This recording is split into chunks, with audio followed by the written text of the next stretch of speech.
যে নারীদের পোশাক, নারীদের অনেক কিছু নিয়ে অনেক ধরনের কথা বলে। আমি ফেসবুকে আর নিউজে দেখলাম 3 বছরের একটা শিশু রেপ হয়েছে। তো ওই 3 বছরের শিশুটার পোশাক এবং বডি ল্যাঙ্গুয়েজ বা ফেসের এক্সপ্রেশন দিয়ে কে বোঝানো হয়, বা যখন আরও 1 বছরের শিশু ধর্ষণ হয় তখন আসলে কে বোঝানো হয়, আমি এই জিনিসটা বুঝি না আসলে। খুবই খারাপ লাগছে, মানে দেখে চোখে পানি চলে আসছে এবং খুবই দুঃখজনক, লজ্জাজনক।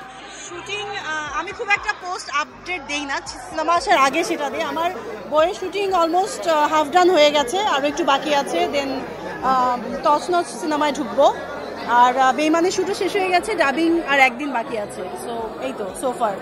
আমি সিনেমার মানুষ, আমার সব সিনেমাই মানে দেখার আগ্রহী। আমি যে কোনো সিনেমাই আমি দেখবো। ঈদের সিনেমা মানে বড় বাজেটের বড় ব্যানারের সিনেমা অফকোর্স, তো 1 by 1 আমি দেখবো। আমার যেহেতু কলিগ আছে যার সঙ্গে আমি অনেকগুলো কাজ করেছি, ওনার সিনেমা আগে দেখবো, সাকিবের সিনেমা দেখবো, দেন আরও যে সিনেমা আছে ওগুলো অবশ্যই দেখবো। নারীকেন্দ্রিক সিনেমাগুলো মানুষ অনেক পছন্দ করেছে, আমাকে অনেক কাছে নিয়েছে। আমি যেটা দেখলাম, আমি যেটা ফিল করলাম, আমি কিন্তু আমার 20-25টা সিনেমার মধ্যে যেগুলো রিলিজ হয়েছে ওর মধ্যে নারীকেন্দ্রিক ছাড়াও অনেক ছবি আছে। তো ওই সিনেমাগুলো দর্শকপ্রিয়তা বেশি পেয়েছে এবং তারা বেশি ভালোবেসেছে ওই ছবিগুলো।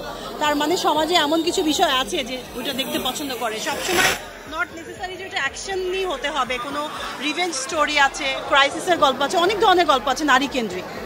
এবং আমি বইয়ের শুটিংটাও শেষ করতে গিয়ে এখানে দেখলাম যে একটা মেয়ে বিয়ের পরে যে ধরনের বিষয়গুলো ফেস করে, এখানে অনেকগুলোই এরকম আছে। তো এটাও একটা ব্যাপার যে মেয়েদের আসলে কত ধরনের কিছু ফেস করতে হয়। নারীরা আসলে অনেক সম্মানের, কিছু ভুল ভ্রান্তি বা কিছু মিসকমিউনিকেশনের জন্য অনেক কথা আসে, বাট আসলেই নারীরা ফুলের মতো, নারীরা সম্মানের। এবং একজন নারী আসলেই যে যেমন গড়তে পারে, হয়তোবা কেউ আমি সবার কথা বলবো না, কারো ভুলের জন্য বা কিছুর জন্য হয়ে থাকে, বাট আমি ফিল করি নারীদেরকে আপনি যত আদর ভালোবাসা দিবেন, যত সম্মান দিবেন, তার থেকে তত আপনি কনস্ট্রাকটিভ জিনিসপত্র পাবেন আসলে, এবং গড়তে পারবেন তাকে।